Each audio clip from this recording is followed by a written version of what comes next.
নমস্কাৰ বন্ধুসকল, আজি মই আপোনালোকৰ ওচৰলৈ লৈ আহিছোঁ কাৱৈ মাছ আৰু অমিতাৰ আঞ্জা কেনেদৰে বনাব পাৰি। যিহেতু অমিতা সকলোৱে খাই ভাল নাপায়, ইভেন ময়ো ভাল নাপাওঁ, কিন্তু কেতিয়াবা বেমাৰীৰ কাৰণে বা আমাৰ হেল্থৰ কাৰণে অমিতা খুব উপকাৰী, গতিকে আমি এইদৰে বনাই খাব পাৰোঁ। মছলা ফ্ৰী দেই।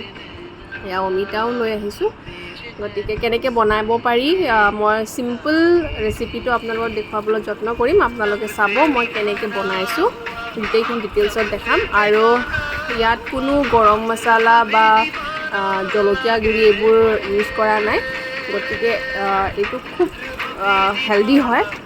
আৰু আমাৰ ঘৰত যিহেতু দেউতাৰো অকণমান বেমাৰ আছে, গতিকে সকলোৱে মছলা কমকৈ খায়।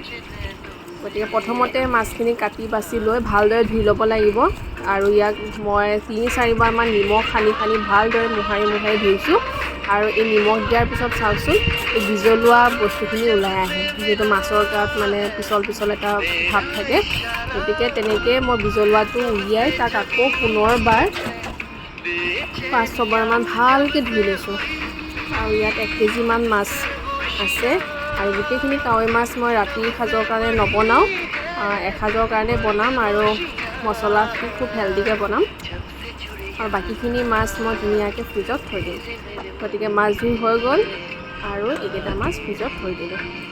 বাকী মাছখিনি হালধি আৰু নিমখ সানি পেলাই অকণমান ভাজি ল'লোঁ। বেছি ভাজি লোৱা নাই, কাৰণ দেউতাই কম ভাজা খায়, আৰু বেছি ফ্ৰাই কৰিলে এনেও তাৰ গুণাগুণটো নাইকিয়া হৈ যায়। তাৰপিছত অমিতাখিনি ধুনীয়াকৈ এনেকৈ টুকুৰাকৈ কাটি ল'লোঁ।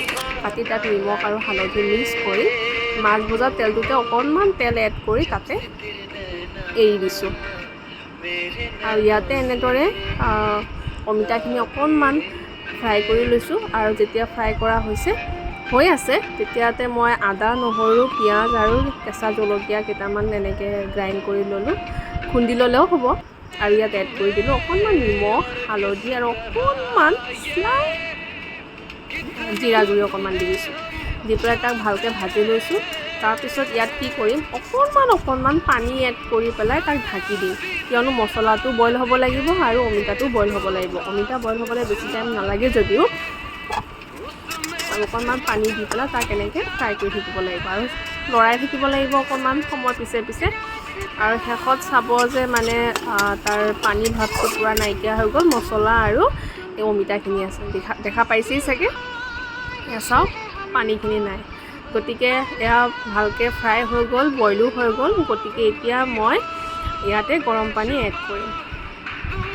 ভালকৈ লৰাই লৈছোঁ আৰু এই গৰম পানী এড কৰি দিছোঁ।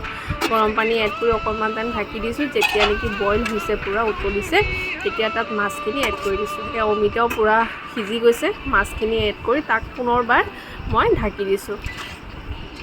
আৰু ঢাকি দিয়াৰ পিছত খুব বেছি 5 মিনিট বা 6 মিনিট তাক অকণমান টাইম ঢাকি থ'ব লাগিব। তাৰপিছত এয়া তৰকাৰী ৰেডি।